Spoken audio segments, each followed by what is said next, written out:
Good morning, everybody. It's a very weird looking sky. Stranger than usual. Not the building, but that's actually the sky. See, if you look over here, it's all clouds. As far as you can see. Clouds, clouds, clouds. There's literally no sky anywhere. And then you come over here, and it's like rip. It's like a tear in the sky. And actually, this is quite a far of a view. I don't know how far I can get, but that's a water tower back in there. So it's just literally like the sky tour. Pretty weird. It will be nice to get back into Chicago and get some different views. Kind of sick of this back parking lot, but this is the way I go when I walk my dog in dawn. And I actually had to came out again because I went out and I saw that tear in the sky and I was like, that's crazy. I didn't have my phone on me, so I had to come back out and get it because when I get over here past the red tree, which is even red at night, but it looks kind of Ron Burgundy looking. There it is, red tree. I gotta get a better camera. Anybody's got a donation camera that I can vlog with, I would seriously appreciate it. That's a request. Yeah, I had a friend, not had, hopefully he's not dead. I got a friend in Japan named Sam. He's a really good buddy of mine. We grew up together. First friend I ever made in Chicago. Sam Lynch. I put him on blast. That's my homie. We met at the 1986 Comic-Con. We were nerds way before all you all got into the X-Men and all that stuff. I used to work at one of the few comic book stores in Chicago back in the 70s and 80s. It was called Comics for Heroes. If anybody knows me from back then, I was, 16, 15? I was really young.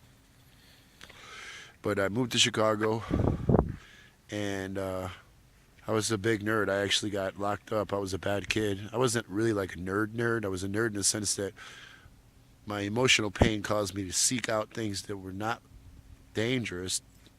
Sometimes, some were dangerous, but to help me deal with my emotional problems that I was having for various reasons. And I ended up in Hartgrove, which is pretty famous nowadays. I got locked up in Cook County a few times, and those cats in there who are all very dangerous murderers, they all reminisce on their days in Hartgrove, which I guess is a alternative to juvenile home. It's kind of like the juvenile mental type facility type place. I was in there. I was diagnosed severely depressed. But one thing I did carry away from that place was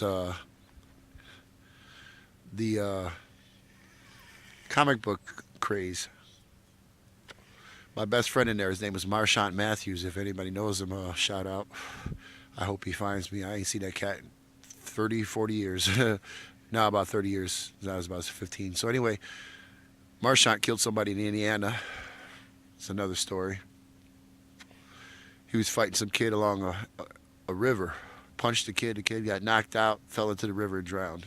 He did that when he was 13, so 12 or 13. So he got murdered. So he had to spend, by the time I met him, he was about my age, 16.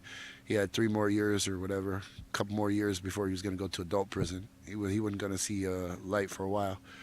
But anyway, he was into comic books, and he got me into comic books. He gave me a couple, and it helped me pass the time in an amazing way. I found that comics gave me the perfect escapism to forget about daily life, think about superheroes and all that junk. But yeah, that's where me and Sam met.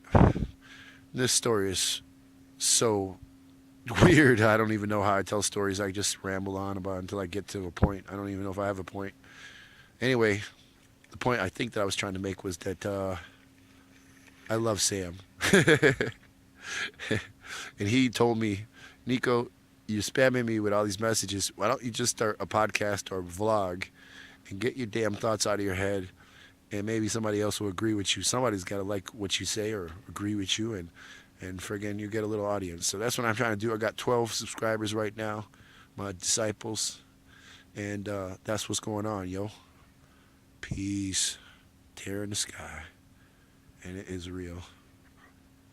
Clouds everywhere. Tear in the sky.